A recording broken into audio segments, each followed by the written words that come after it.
여러분, 성경을 보면 빈번하게 가장 우리가 발견할 수 있는 단어가 있습니다. 어떤 단어입니까? 바로 사랑이라는 단어입니다. 사랑이라는 단어가 성경 전체에서는 약 660번이 등장을 합니다. 예수님께서는 내 이웃을 내 몸과 같이 사랑하라 말씀하셨고, 바울 사도 또한 로마서에서 남을 사랑하는 자는 율법을 다 이루고 사랑은 모든 율법의 완성이라 라고 말하였습니다. 성경에서는 일관되게 우리가 서로를 사랑해야 함을 강조하고 있습니다. 확고하게 우리에게 권면하고 있습니다. 여러분, 그런데요, 이 말씀이 실천하는 것이 참 쉽습니까? 우리 주변의 사람들에게 이 말씀을 보여줘 보십시오. 그 사람들은 아마 이러한 반응을 할 것입니다. 참 좋은 말씀이네요. 이웃을 사랑해야지요. 서로를 사랑해야지요. 하지만 현실과는 좀 거리가 멀어 보이네요. 왜인가요? 서로를 미워하지 말라는 것, 그리고 서로를 사랑해야 된다는 것은 교회를 다니지 않는 사람도 다 알고 있습니다. 그런데 그것을 실천하는 것이 문제인 것입니다. 그리스도인인 우리 또한 성경에서 이 말씀을 대할 때마다 매 주일마다 다짐을 합니다. 이제 내가 직장에서 만나는 사람들에게, 나의 가정과 학교에서 만나는 사람들에게 사랑으로 대해야 되겠구나, 사랑해야겠구나. 하지만 우리의 이 결심이 얼마 가지 않는다는 것을 우리는 삶의 경험을 통해 너무나 잘 알고 있습니다. 이 말씀을 실천하며 살아간다는 것이 참 만만치가 않습니다. 그래서 심지어는 우리는 이러한 생각이 들 때가 있습니다. 과연 이 말씀이 실천이 가능한 말씀인가? 성경의 인물들이야 특별한 은혜를 경험하고 특별한 신앙을 가지고 있기 때문에 사랑을 할 수가 있는 것이고, 나와 같이 일반적인 성도들은 이 말씀을 실천하기에는 참 무리가 있어 보인다, 이러한 생각이 들 때도 있습니다.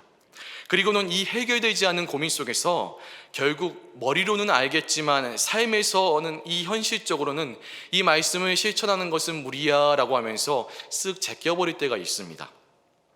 여러분, 지금의 시대를 말하자면 사랑이 메마른 시대라 말할 수 있습니다. 사랑이 메마름으로 곳곳에 분노가 있고, 사랑이 메마름으로 곳곳에 아픔과 상처가 가득합니다. 헌데 문제는 이렇게 사랑이 메마른 시대에 사랑이 필요함을 알겠는데, 방금 여러분에게 나눈 것처럼 이 사랑을 실천한다는 것, 서로를 실천한다는 것이 너무나 쉽지 않다는 것입니다. 여러분, 근데 오늘 요한 사도의 말을 한번 잘 보십시오. 우리가 사랑을 실천하는 것이 삶으로서 너무나 어렵다는 것을 잘 알고 있는데, 요한 사도는 그럼에도 불구하고 서로 사랑하라고 끊임없이 말을 하고 있습니다. 우리를 향하여서 사랑하는 자들아 서로 사랑하자, 우리도 서로 사랑하는 것이 마땅하도다라고 끊임없이 권면하고 있습니다. 그 이유가 여러분 무엇일까요? 요한 사도는 사랑하기에 참 쉬운 사람입니까? 오늘의 말씀은 사랑이 메마른 시대를 살아가고 있는 우리에게 시대를 뛰어넘어 전달된 사랑의 사도 요한의 편지입니다. 함께 시대를 뛰어넘어 우리에게 도착한 요한의 편지를 살펴보았으면 좋겠습니다. 첫 번째는 하나님은 사랑이십니다 라는 것입니다. 여러분, 흐르는 물줄기를 거슬러 올라가면 물의 근원이 있습니다. 그 물줄기의 근원이 작은 웅덩이라면 그 물줄기는 이내 곧 말라버릴 것입니다. 그러나 그 물줄기의 근원이 망망대해와 같이 끝을 알 수 없는 바다라면 그 물은 결코 마르지 않을 것입니다. 요한일서를 보다 보면 우리의 눈에 발견되는 표현이 있습니다. 바로 요한의 사랑하는 자들아, 사랑하는 자들아, 사랑하는 자들아 라는 표현입니다. 요한은 그의 별명인 사랑의 사도인 것처럼 요한일서 곳곳에서 이렇게 소아시아 교회 성도들을 향하여서 사랑하는 자들아 라고 계속하여 말하고 있습니다. 여러분, 그런데요, 우리가 이 요한 사도의 사랑하는 자들아, 이 말을 묵상하면 묵상할수록 쉽고 간단하게 넘길 수 있는 말씀이 아닙니다. 요한의 말을 자세히 보십시오. 요한은 지금 몇몇의 소수의 사람들에게 사랑하는 자들아 라고 말하는 것이 아닙니다. 여러분, 소아시아 교회 성도들 모두가 요한이 그 마음에 쏙 든 사람이었을까요? 그들 중에서는 요한의 마음에 조금은 나간 사람도 있었을 것입니다. 그런데 요한은 그러한 모든 소아시아 교회 성도들을 향하여서 동일하게 사랑하는 자들아 라고 말을 하고 있습니다. 여러분, 요한의 이 권면은 우리가 그냥 지식적으로 쓱 지나가면 참 좋습니다.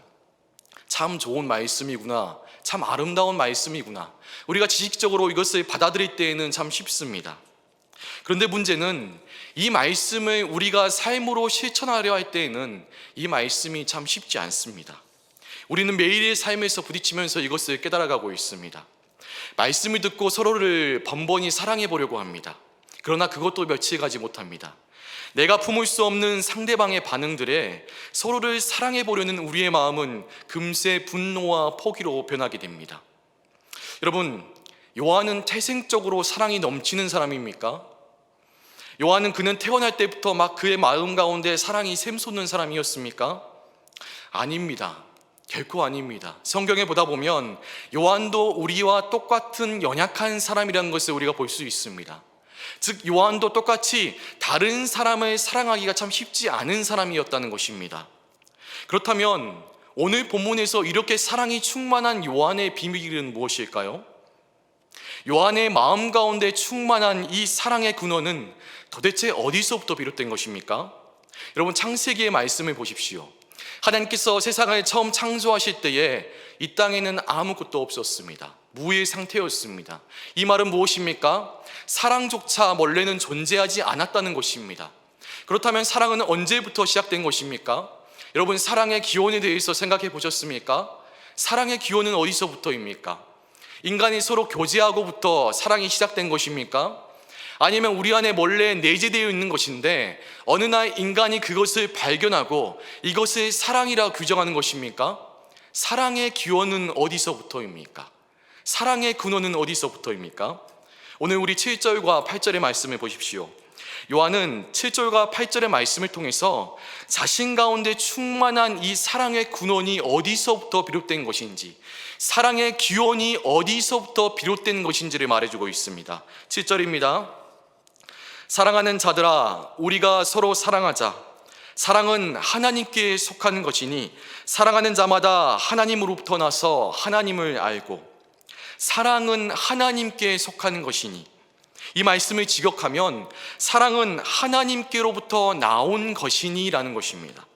즉, 사랑은 이 세상에 원래 존재했던 것이 아니라, 우리가 원래부터 소유하고 있었던 것이 아니라, 내 가운데서 샘솟듯이 자연적으로 솟아나는 것이 아니라 하나님으로부터 그 기원이 시작되는 것입니다. 8절입니다. 요한은 이것을 더욱 분명하게 말합니다. 사랑하지 아니하는 자는 하나님을 알지 못하나니, 그 다음 무엇이라 되고 있습니까? 이는 하나님은 사랑이심이라. 하나님은 사랑이심이라. 바로 하나님께서 사랑의 원천이시라는 것입니다. 하나님께서 사랑의 근원이시라는 것입니다. 하나님은 사랑이시라. 즉, 사랑이 난 사랑의 원천이시오 사랑의 근원이신 하나님께로부터 그 기원이 있다는 것입니다. 하나님께로부터 나왔다는 것입니다. 여러분, 지금 요한은 하나님의 소유하신 성품 중 하나를 이야기하는 것이 아닙니다. 하나님의 존재의 본질에 대해서 말하는 것이 아닙니다. 하나님은 사랑이시라. 이 말은 단순히 하나님이 사랑하신다, 하나님은 사랑이 넘치시는 분이시다, 이러한 수준의 말이 아닙니다. 하나님은 사랑이시다. 이 말씀은 하나님은 곧 사랑 그 자체이신 분이시라는 것입니다. 하나님께서는 사랑의 기원이시요, 사랑의 근원이시요, 사랑의 원천이시라는 것입니다. 여러분, 근데 중요한 것이 무엇입니까? 이것이 우리와 또 무슨 상관이 있습니까? 바로 우리는 예수 그리스도를 통하여서 사랑이신 하나님으로부터 나온 사람들이기 때문입니다. 사랑의 근원이요 사랑의 원천이신 하나님께로부터 난 하나님의 자녀들이라는 것입니다. 즉, 그 끝을 알 수 없는 망망대해와 같은 하나님의 깊은 사랑의 셈에 우리 한 사람 한 사람들이 연결되어 있다는 것입니다. 사랑은 하나님께 속한 것이니 하나님은 사랑이시라. 여러분, 하나님의 사랑은 결코 고갈되지 않습니다. 결코 마르지 않습니다. 하나님으로부터 비롯된 사랑의 물줄기는 우리의 삶을 가득 채우고도 모자라서 다른 사람을 향해 흘러가게 하는 물줄기입니다. 그렇게 오늘 본문의 요한은 사랑하는 자들아 서로 사랑하자, 이 권면은 그저 요한의 이 권면은 막연한 이 삶의 외침이 아닙니다. 허공에 외치는 공허한 외침도 아닙니다. 막무가내의 주장도 아닙니다. 왜 그렇습니까? 우리의 삶에서 충분히 우리가 실천할 수 있는 말씀이기 때문입니다. 우리가 충분히 순종할 수 있는 말씀이기 때문입니다. 바로 하나님은 사랑이시며 우리는 사랑의 근원이신 하나님의 자녀들이기 때문에 우리는 서로를 사랑할 수 있는 것입니다. 우리는 결코 마르지 않고 결코 고갈되지 않는 하나님의 셈에, 사랑의 셈에 연결된 사람들이기 때문입니다. 두 번째로 살펴보겠습니다.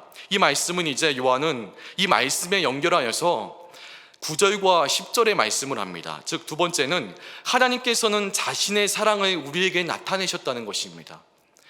요한 사도는 7절에서 사랑하는 자들아 우리가 서로 사랑하자라고 말하였습니다. 그러면서 그 사랑의 당위성에 대해서 이야기하였습니다. 우리가 사랑할 수 있는 이유가 무엇인가, 사랑의 기원은 무엇인가에 대해서 이야기하였습니다. 그리고는 이제 연결하여서 하나님께서 당신의 사랑을 우리 가운데 나타내셨음을 말합니다. 여러분, 우리는 앞절의 내용을 나누다 보면, 묵상하다 보면 이러한 한 가지 질문에 부딪히게 됩니다. 어떠한 질문인가 하면, 과연 여기서 말하는 그렇다면 사랑의 정체는 무엇인가? 지금 요한이 말하고 있는 서로 사랑하자라고 말을 하고 있는데 이 사랑의 정체는 과연 무엇인가? 여러분, 사랑에도 종류가 있습니다. 막연하게 사랑이면 다 똑같은 사랑 아니냐, 사랑에 무슨 종류가 있냐라고 말하는 분이 있겠지만 사랑에도 분명한 종류가 있습니다. 1세기의 이방인들은 사랑을 말할 때에 필레오나 에로스라는 용어를 자주 사용하였습니다. 전자는 형제들 간의 사랑을 말합니다. 그리고 에로스, 후자는 낭만적인 사랑이나 성적인 사랑을 말합니다. 그리고 마지막으로 하나의 사랑이 더 존재하는데 바로 아가페의 사랑, 신적인, 곧 희생적인 신적인 사랑을 말하는 것입니다. 여러분, 그렇다면 오늘 본문에서 요한이 말하는 사랑은 어떠한 사랑일까요? 서로 사랑하자라고 말하는데 이 사랑의 정체는 무엇입니까? 우리가 서로를 사랑하기 위해서는 우리가 사랑하는 이 정체를 알아야 됩니다. 우리는 어떠한 사랑으로 나의 형제를 사랑해야 되는가? 우리는 어떠한 사랑으로 다른 사람을 사랑해야 되는가? 우리가 하나님의 이 말씀을 제대로 순종하고 실천하기 위해서는 이 말씀이 말하는 사랑의 정체가 무엇인지를 우리가 분명히 아는 것이 중요할 것입니다. 여러분, 그렇다면 오늘 요한이 우리에게 권면하는 사랑의 정체는 무엇일까요? 우리 오늘 9절의 말씀을 함께 보겠습니다. 하나님의 사랑이 우리에게 이렇게 나타난 바 되었으니, 요한은 앞절에서 하나님께서는 사랑의 근원이시요 곧 하나님은 사랑이심을 이야기했습니다. 그리고 이어 우리에게 사랑의 근원이신 하나님, 사랑 그 자체이신 하나님의 그 사랑이 바로 우리에게 나타냈음을 이야기합니다. 그렇다면 하나님께서 우리에게 나타내신 사랑은 무엇입니까? 9절이 이렇게 연결됩니다. 하나님의 사랑이 우리에게 이렇게 나타난 바 되었으니, 그 다음을 보십시오. 하나님이 자기의 독생자를 세상에 보내심은 그로 말미암아 우리를 살리려 함이라. 하나님의 사랑이 어떠한 사랑입니까? 지금 요한이 말하고 있는 사랑의 정체가 무엇입니까? 오늘 9절에서 이제 그 정체가 드러납니다. 바로 자신의 독생자를 세상에 보내신 사랑입니다. 우리를 살리시기 위해 자신의 독생자를 세상에 보내신 하나님의 사랑입니다. 하나님이 자기의 독생자를 세상에 보내시면 우리는 여기서 독생자라는 단어를 잠시 주목해 보아야 됩니다. 여기에 사용된 독생자는 히브리 헬라어로 유일한 출생자라는 뜻을 가집니다. 그런데 이에 대응하는 히브리어가 있습니다. 바로 야히드라는 것인데, 이것은 70인용에서 사랑하는 이라고 번역되기도 하고 유일한 이라고 번역되기도 합니다. 따라서 독생자는 예수 그리스도께서 하나님의 독생자, 하나뿐인 아들이심을 뜻하기도 하지만 하나님께서 사랑하시는 자라는 의미도 가지고 있는 것입니다.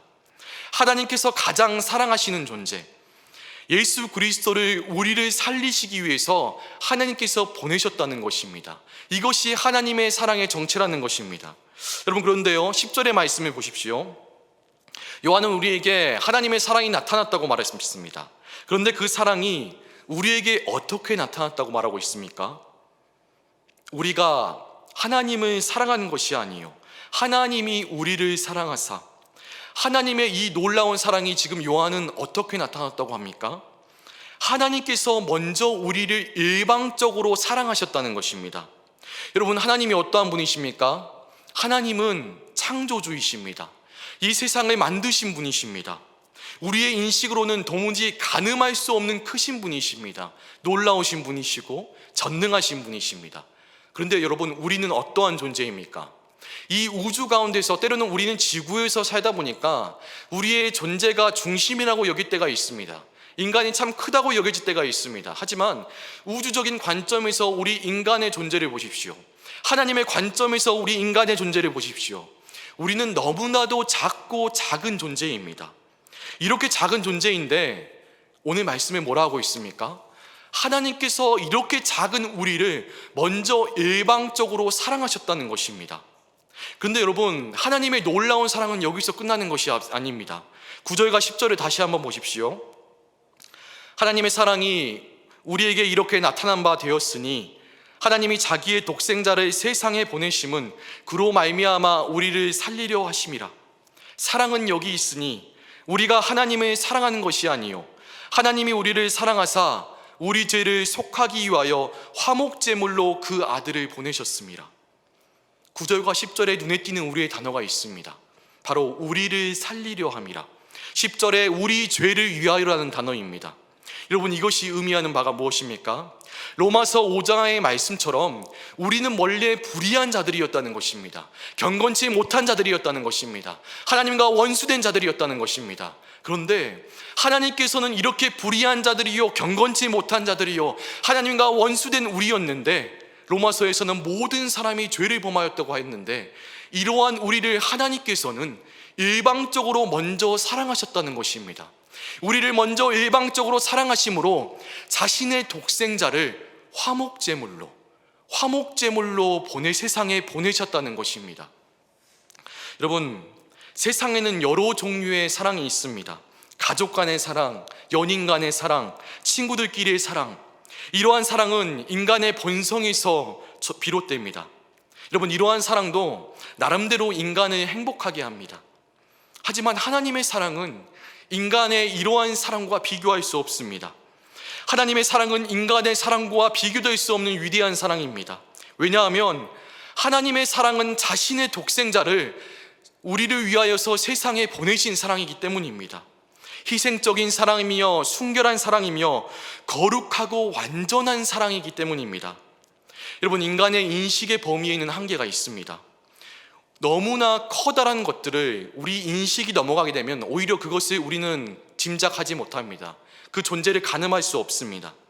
마치 지구가 빠른 속도로 태양을 공전하는 것처럼, 지금도 빠른 속도로 자전하고 있는 것처럼, 엄청난 소음을 내면서 지금도 지구가 자전하는 것처럼 인간의 인식을 넘어가는 것은 인간은 그것을 가늠할 수가 없습니다. 여러분, 하나님의 사랑도 마찬가지입니다. 우리에게 나타내신 하나님의 사랑은 찬송가의 가사처럼 하늘을 두루마리 삼고 바다를 먹물 삼을지라도 다 기록할 수 없는, 측량할 수 없는 사랑입니다. 우리가 도무지 그 사랑의 너비와 깊이와 높이를 측량할 수 없는 놀라운 사랑입니다. 하나님께서는 먼저 우리를 사랑하심으로 자신의 독생자를 아낌없이 우리에게 내어주신 그 사랑입니다. 여러분, 이 시간 성령께서 우리의 마음의 눈을 밝혀주시사 먼저 우리를 사랑하심으로 독생자를 내어주신 하나님의 이 놀라운 사랑을 우리가 더욱 깊이 만나게 되기를 소망합니다. 성령께서 우리의 영적인 눈을 밝혀주시사 우리를 사랑하사 우리 죄를 속하시기 위하여 화목제물로 자신의 아들을 내어주신 하나님의 측량할 수 없는 그 사랑을 우리가 바라보게 되기를 여러분 소망합니다. 세 번째로 우리가 계속하여 생각해 볼 것은 그러므로 우리 또한 서로 사랑해야 한다는 것입니다. 우리 11절을 다 같이 읽겠습니다. 11절입니다. 시작. 사랑하는 자들아,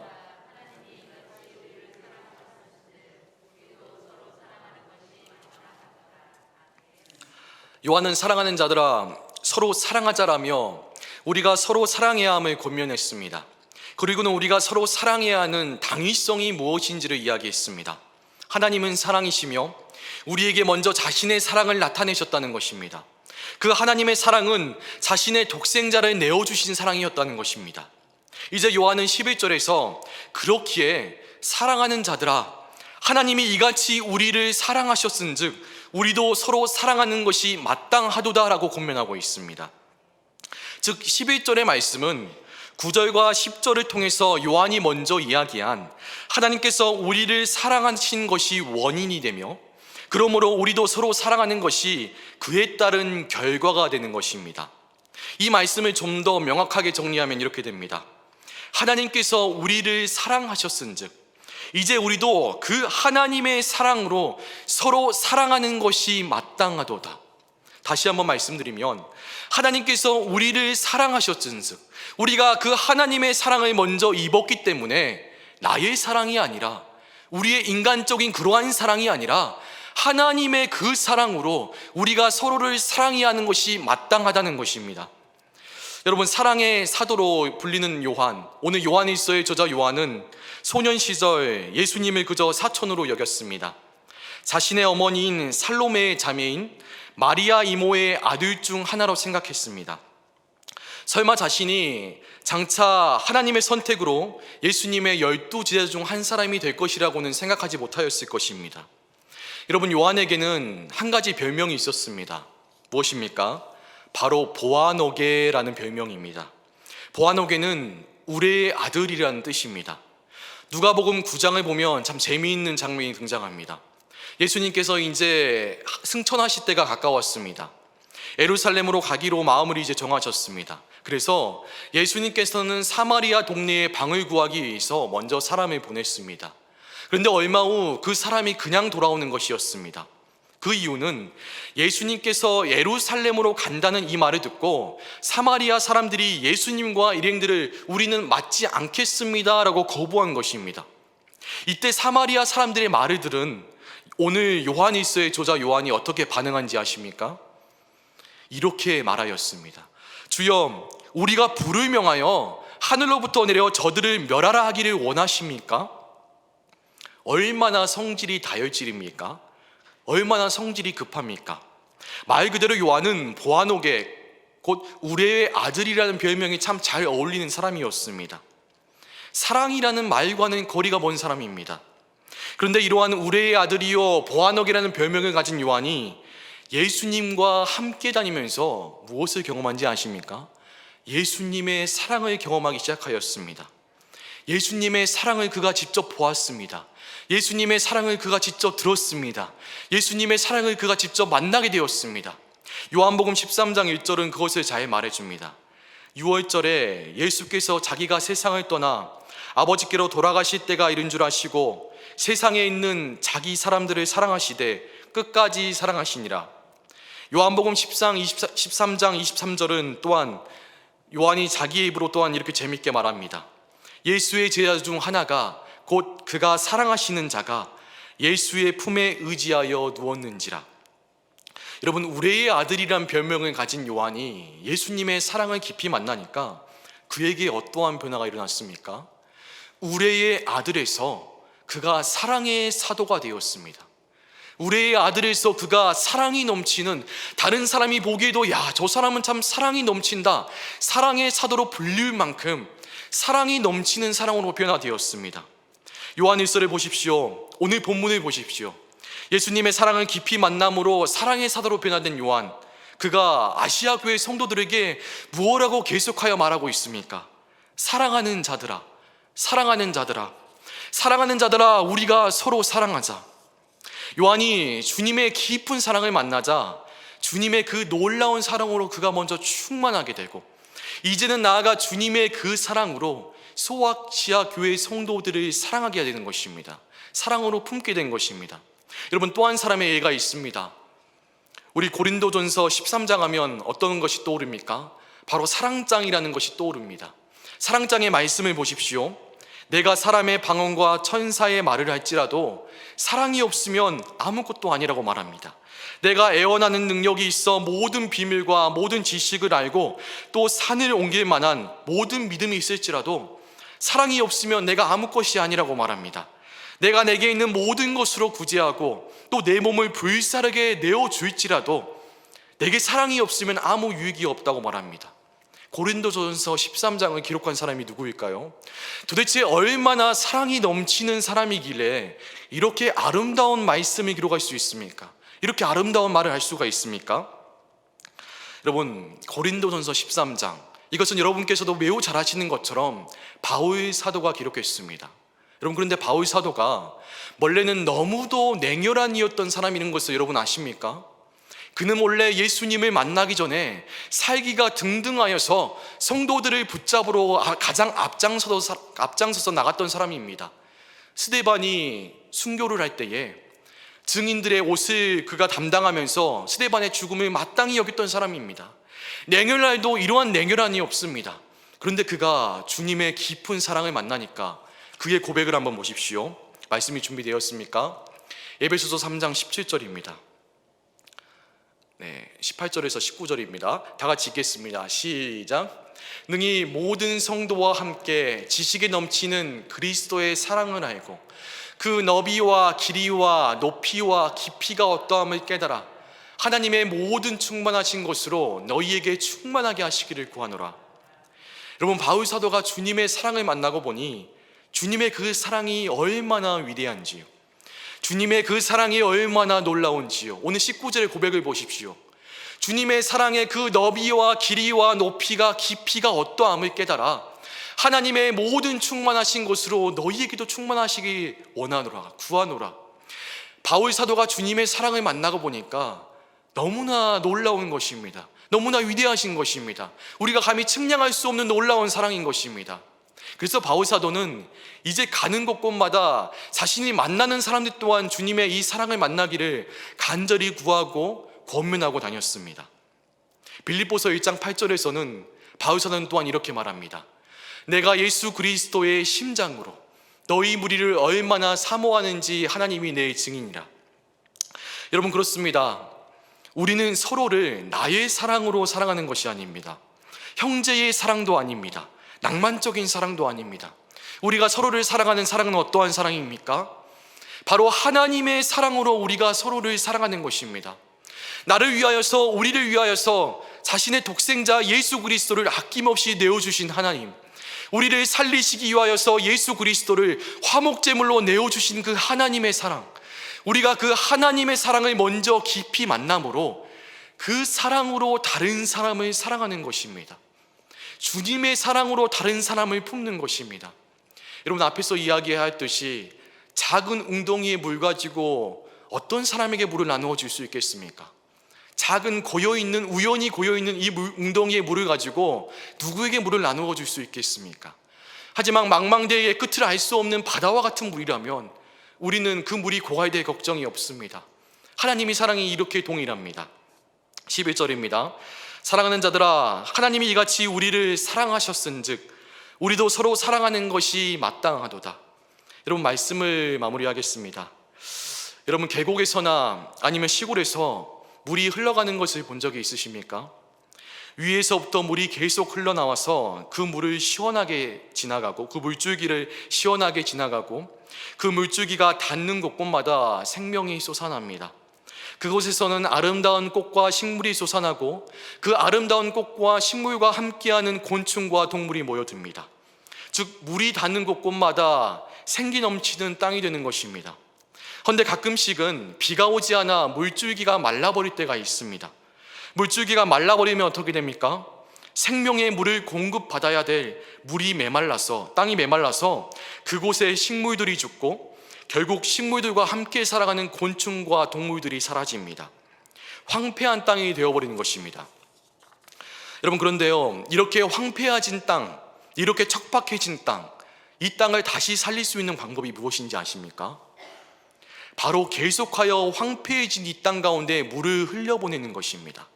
아무리 황폐해 보이는 땅이라 할지라도 그곳에 생명의 물줄기가 계속하여 흘러간다면 이내 곧 다시 생기 넘치는 땅으로 변화되는 것입니다. 여러분, 우리는 사랑이 메마른 시대를 살아가고 있습니다. 우리 주위를 둘러보면 너무나 안타깝습니다. 사랑이 메마름으로 사람들은 분을 풀지 않습니다. 사랑이 메마름으로 다른 사람을 미워합니다.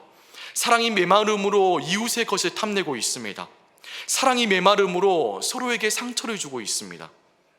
여러분, 우리는 이렇게 사랑이 메마른 시대를 바라보며 어떻게 해야 할까요? 오늘 요한일서의 말씀이 그리고 요한의 시대를 뛰어넘는 권면이 바로 그 답이 될 것입니다. 사랑하는 자들아, 우리가 서로 사랑하자. 사랑은 하나님께 속해 있으니 하나님은 사랑이시라. 하나님의 사랑이 우리에게 이렇게 나타난 바 되었으니 하나님의 자기의 독생자를 세상에 보내심은 그로 말미암아 우리를 살리려 하심이라. 사랑하는 자들아, 하나님이 이같이 우리를 사랑하셨은즉 우리도 서로 사랑하는 것이 마땅하도다.